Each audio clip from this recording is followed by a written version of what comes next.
ஒரு சிஷ்யன் அமைதியை தேடிக்கொண்டு தனது குருவிடம் வந்தான். அந்த குரு அவனுக்கு ஒரு கதையை சொன்னார். அது அவனுடைய வாழ்நாளையே மாற்றியது.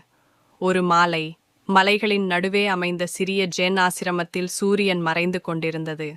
குளத்தின் மேல் சாம்பல் நிற வானம் பிரதிபலித்து அமைதியாக இருந்தது. அந்த குளத்தின் கரையில் சிஷ்யன் தன் மனத்தில் ஏதோ சுமையாக உட்கார்ந்திருந்தான். அந்த நேரத்தில் குரு மெதுவாக வந்தார். அவர் புன்னகையுடன் கேட்டார், "நீ இன்று மாலையிலிருந்து அமைதியாகவே இருக்கிறாய். மனம் கனமாக இருக்கிறதா?" சிஷ்யன் மெதுவாக தலைகுனிந்தான். "குருவே, நான் பல நாட்களாக தியானம் செய்தேன். மன அமைதி எனும் ஒன்றை அடைவதற்காக முயற்சி செய்தேன். ஆனால் என் மனம் நிம்மதி அடைவதில்லை. சில வேளைகளில் நான் அமைதியாக இருப்பேன். ஆனால் ஒரு சிறிய சத்தம், ஒரு நினைவு, ஒரு காயம், உடனே அமைதி உடைந்து விடுகிறது. அமைதி என்றால் என்ன? அதை எப்போது அடைவோம்?" குரு சிரித்தார். "நீ அமைதியை பிடிக்க முயற்சி செய்கிறாய். அதனால்தான் அது உன்னிடம் இருந்து தப்பி விடுகிறது" என்றார். அவன் குழம்பினான். "அதை பிடிக்க முயற்சிக்காமல் எப்படி பெறுவது குருவே?" குரு மெதுவாக எழுந்து குளத்தின் கரை நோக்கி நடந்தார். "என்னுடன் வா" என்றார் அவர். இருவரும் குளத்தினை நோக்கி நின்றனர். சந்திரன் அந்த குளத்தில் பிரதிபலித்துக் கொண்டிருந்தான். வெண்மையாக, முழுமையாக. குரு கேட்டார், "நிலவு எங்கே இருக்கிறது?" "வானத்தில் குருவே." "ஆனால் அதே நிலவு இங்கே நீரில் உள்ளது அல்லவா?" "ஆம், அது பிரதிபலிப்பு." "சரி, இப்போது நீ குளத்தின் நீரை எடுத்து நிலவை கையில் பிடிக்க முயற்சிப்பாயா?" சிஷ்யன் சிரித்தான். "அது முடியாது குருவே. நான் எத்தனை முறை எடுத்தாலும் நிலவு என் கைகளில் அடையாது." குரு தலை அசைத்தார். "அமைதி என்பதும் அதுபோலத்தான்.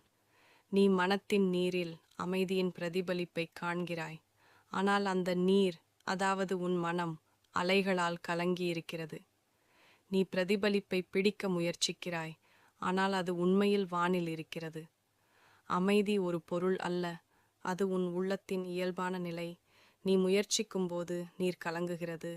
நீ முயற்சியை விட்டுவிட்டால் நீர் தானாக அடங்குகிறது. நிலவு தானாக தெளிவாகத் தெரிகிறது." அவன் நீண்ட நேரம் மௌனமாக நின்றான்.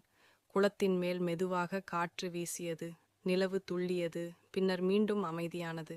"அப்படியென்றால் குருவே, நான் என்ன செய்ய வேண்டும்?" குரு புன்னகைத்தார். "செய்ய வேண்டியதில்லை, பார்க்க வேண்டுமே. மனம் கலங்கும்போது நான் கலங்குகிறேன் என்று மட்டும் அறிந்து கொள். அதையும் தள்ள வேண்டாம், பிடிக்க வேண்டாம்." நீர் போல தானாகத் தெளிவாகும் அந்த இரவு அவன் தியானத்தில் அமர்ந்தான்.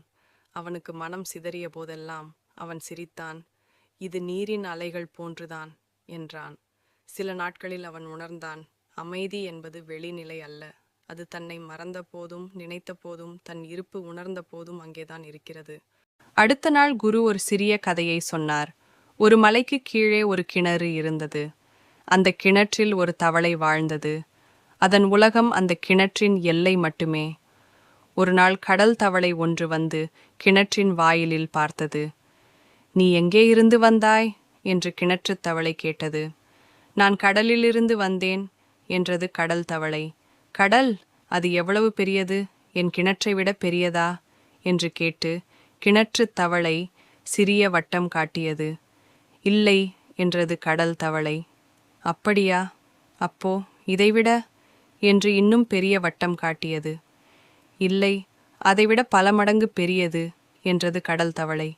கிணற்றுத் தவளை நம்பவில்லை. "அப்படி பெரியது என்றால் நான் நம்ப மாட்டேன்" என்று சொன்னது. அப்போது கடல் தவளை சிரித்து, "நீ எப்போது கிணற்றை விட்டு வெளியில் வருகிறாயோ அப்போதுதான் உண்மையை காண்பாய்" என்றது. குரு சிஷ்யனை நோக்கி கேட்டார், "நாம் எல்லோரும் அந்த கிணற்றுத் தவளை போன்றவர்கள்தான். நம்முடைய எண்ணங்கள், பயங்கள், நம்பிக்கைகள், இதுவே எல்லைகள். அவற்றை தாண்டி வெளியில் வரும்போதுதான் அமைதி என்ற கடலை உண்மையாக உணரலாம்."